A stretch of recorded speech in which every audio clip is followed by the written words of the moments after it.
Hola y bienvenidos a un nuevo programa de Tono en Europa, donde hablamos con el secretario general del Partido Popular Europeo y eurodiputado Antonio López Istúriz sobre actualidad europea. Hola y bienvenido, Antonio, Tono. Muchas gracias por estar una vez más en nuestro programa Tono en Europa. Muchísimas gracias.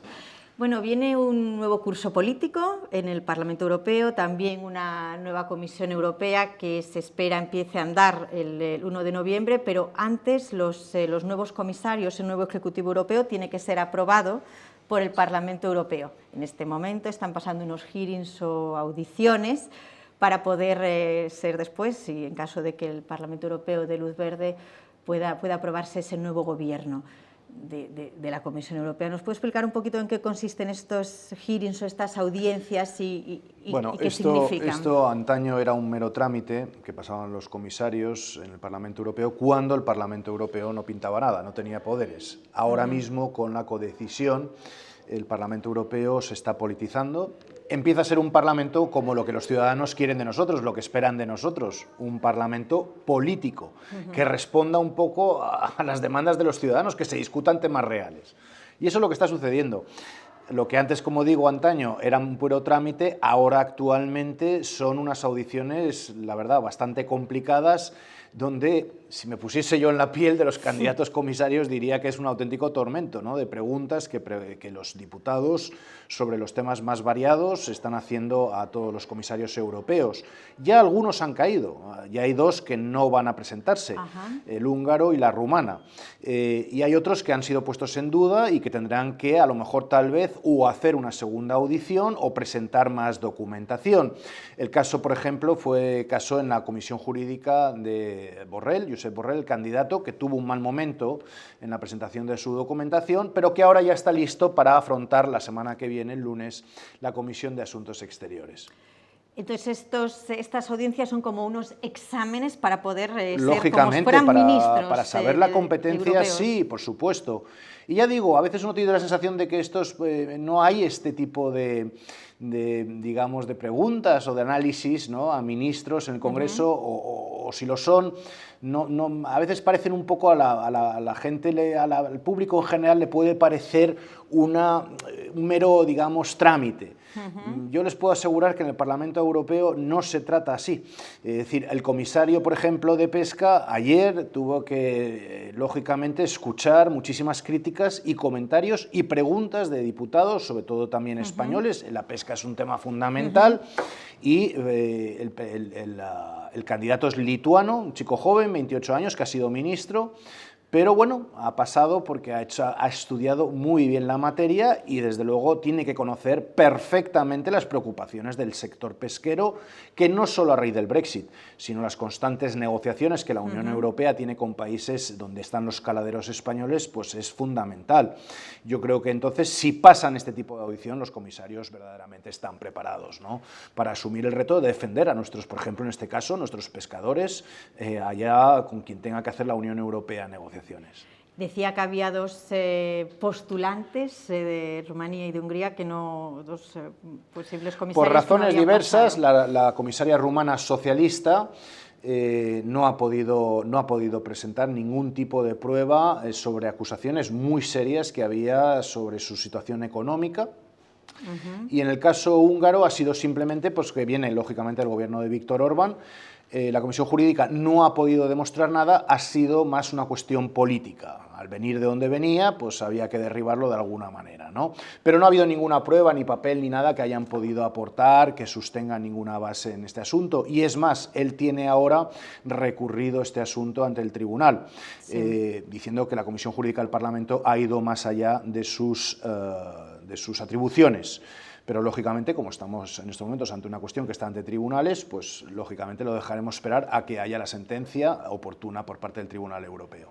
Antes de hablar de nuestro candidato español, el candidato español, voy a preguntarle, una vez que pasan estas audiencias, ¿todavía tiene que aprobar el Parlamento Europeo en sesión plenaria los cargos o cómo Sí, funciona? lógicamente habrá un voto hay un voto en el Parlamento Europeo, el Colegio de Comisarios tiene que ser aprobado al final por todo el plenario del Parlamento Europeo. Es una vez más, es un proceso largo, pero que comprendan todos nuestros oyentes que al final da una enorme seguridad, tanto de la preparación, la vocación de estos futuros comisarios, que durante 5 años van a representar los intereses de la Unión Europea. En fin, yo creo que pasados estos trámites, que como digo, son muy duros, lógicamente lo que quede, los comisarios que realmente pasen y la comisión que sea finalmente votada, yo creo que va a ser un buen grupo de profesionales. Hablamos del candidato español, que sería para jefe de la diplomacia europea, el actual ministro en funciones de Asuntos Exteriores, Josep Borrell. Comentaba que había un problema o que había habido unas preguntas de la Comisión de Asuntos Jurídicos. ¿Cómo ve? Hay asuntos, se han resaltado, ¿no? Problemáticos que la prensa española ya conocía, que es de dominio público, ¿no? La razón por la que tuvo que dimitir como presidente del Partido Socialista Obrero Español, que fue aquellos asuntos de Hacienda en Cataluña, en fin, colaboradores suyos. También la cuestión de unos pagos en la Universidad de Florencia, la gestión cuando estuvo en la administración, en el Consejo de Administración de Abengoa, en fin, todo eso pues ha tenido que responder fehacientemente ante la Comisión de Asuntos Jurídicos. Queda ahora el trámite, lógicamente, de la Comisión de Asuntos Exteriores, de la cual él va a depender como alto representante y donde, por ejemplo, en mi caso particular, que yo voy a tener una de esas preguntas, voy a dedicarla indudablemente a saber qué es lo que el alto representante futuro de la Unión Europea piensa hacer con los temas de Cuba, Venezuela y Nicaragua, donde el comunismo, una vez más, está tomando fuerza, desgraciadamente, porque no estamos haciendo la labor que teníamos que estar haciendo para que las democracias se consoliden en estos países. La labor de su predecesora, Federica Mogherini, una socialista que venía del comunismo, ha sido, desde luego, muy reprobable. Se despide ahora de su cargo con una visita de cortesía y de entrega al régimen cubano, fíjense ustedes. Pues claro, lógicamente le preguntaré a Borrell si va a seguir la misma línea o la va a cambiar en la defensa de los que están sufriendo persecución política, de prisioneros políticos y, en fin, todos aquellos que están bajo las botas del dominio de estos regímenes populistas comunistas, ¿no? También, lógicamente, una cuestión que nos atañe a todos en España, que es el de los auge de los nacionalismos en Europa. Y en lo que afecta a España, pues el caso catalán está claro.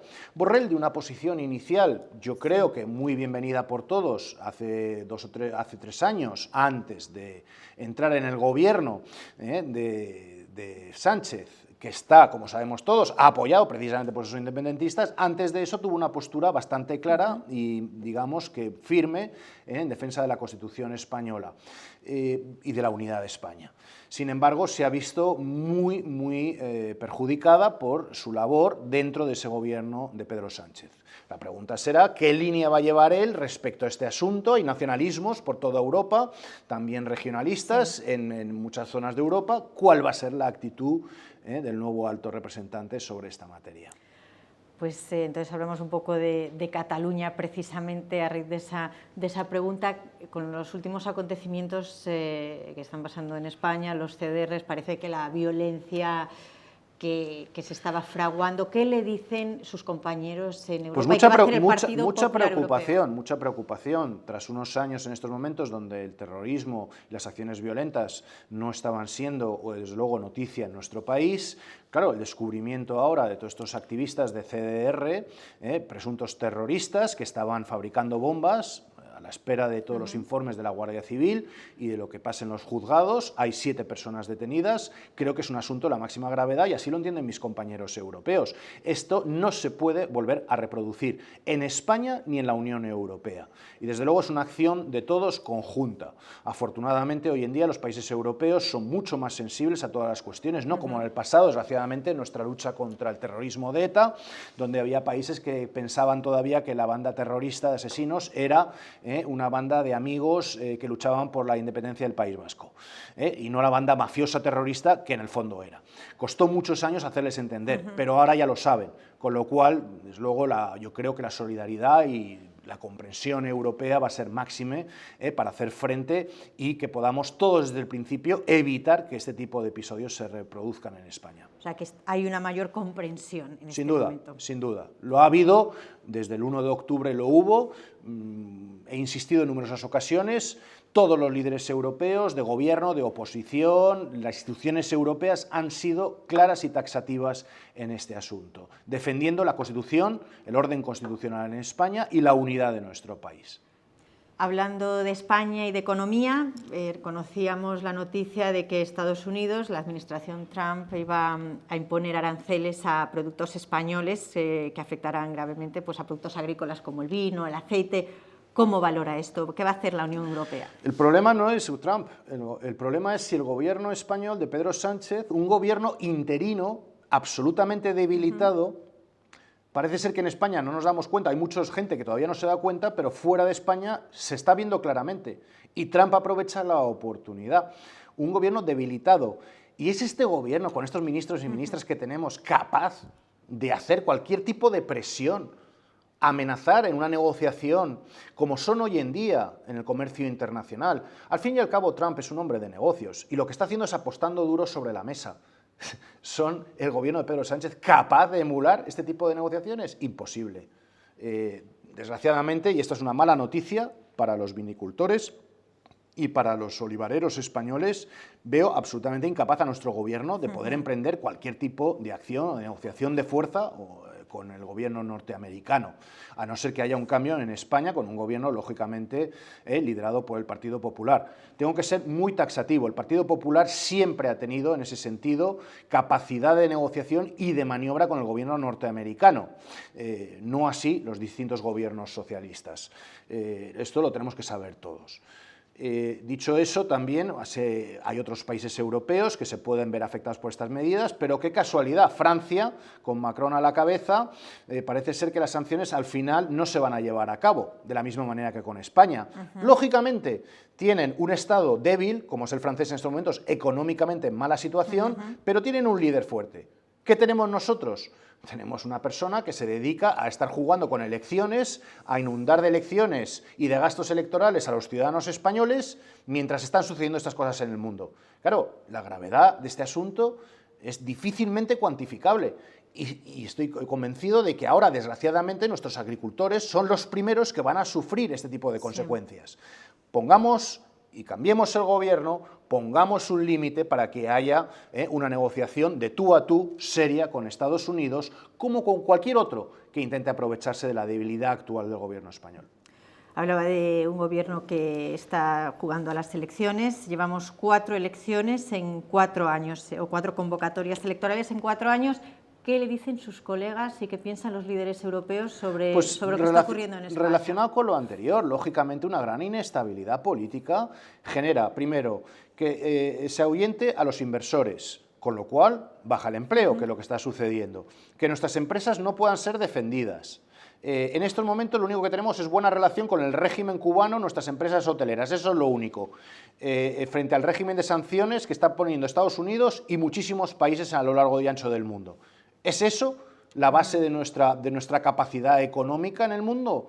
¿O vamos a replantearnos seriamente cuál es la estrategia comercial de España? Está claro que el gobierno actual es absolutamente incapaz de liderar cualquier tipo de acción en este sentido, porque, lógicamente, nuestra representación está bajando. Se nota aquí en Bruselas, la dureza con que se está en estos momentos analizando las candidaturas, por ejemplo, de Josep Borrell, o lo que está ocurriendo, también son todo pruebas manifiestos, o la falta absoluta de altos cargos españoles. No hay ninguna negociación, se está vendiendo humo. Altos cargos en la Comisión Europea, los italianos tienen pues, varios directores generales, los franceses tienen también numerosos directores generales. ¿Cuántos tiene España? 2. Es decir, esta es la capacidad negociadora del señor Sánchez, que es nula.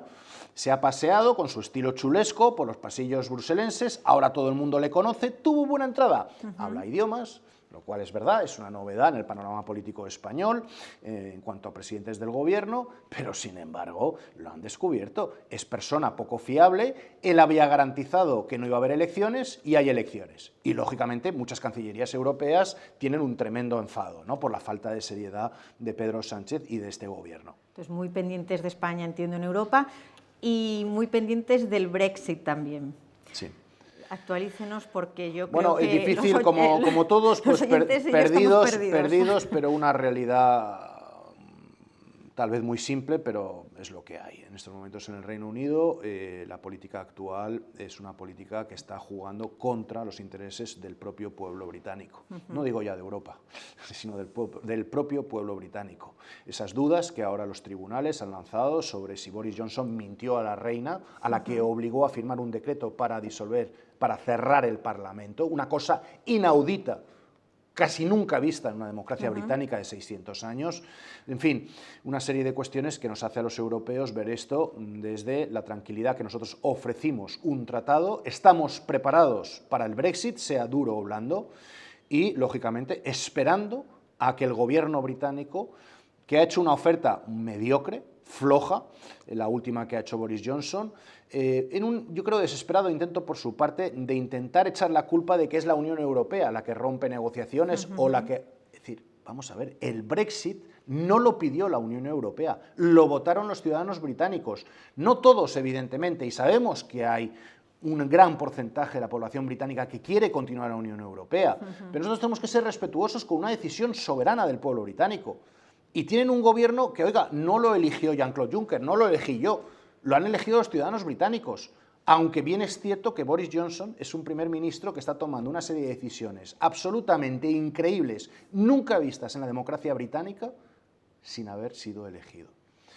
Ya me dirá usted, ¿cómo podemos prever qué es lo que va a pasar?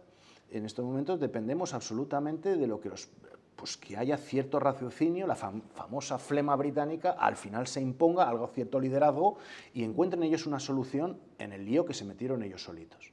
Pues nos seguirá actualizando sobre el tema del Brexit, pero también le quiero dar la enhorabuena por una gran responsabilidad que acaba de adquirir, es el nuevo presidente de la Delegación de las Relaciones del Parlamento Europeo, de la Unión Europea con Israel. Pues muchísimas gracias. Pues bueno, como siempre, intentando desde la posición del Parlamento Europeo, siempre en mi carrera política he creído en la única democracia que hay en la zona real, que es Israel, en su reconocimiento, en su status quo, y desde luego dispuesto a echar una mano, pero también para ver si podemos desde la Unión Europea, desde el Parlamento Europeo, aportar también cierto raciocinio a los conflictos que atenazan a la zona.